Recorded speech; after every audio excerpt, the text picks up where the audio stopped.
ចិត្តកាយកូននៅដដែលទោះគ្មានអ្នកណាមើលថែក៏កូនអាចថែខ្លួនឯងពុកម៉ែកុំព្រួយថ្ងៃមួយកុំផុតចំបាយរាល់ថ្ងៃកូនប្រាប់ខ្លួនឯងជីវិតត្រូវតែតស៊ូ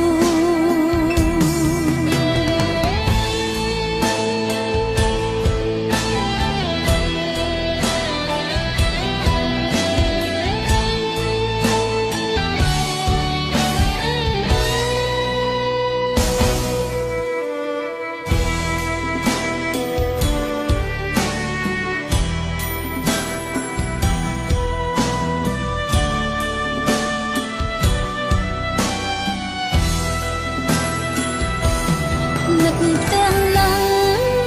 បត់ចាស់ស្ដាប់ហូរទឹកភ្នែកពុកអើយម៉ែអើយកូនបែ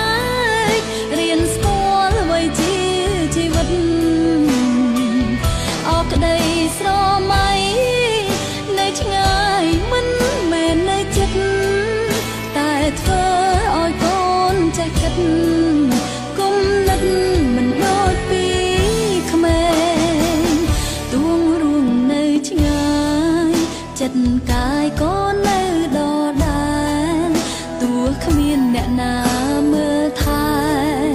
ក៏កូនអាចថែខ្លួនឯងពុកម៉ែកុំព្រួ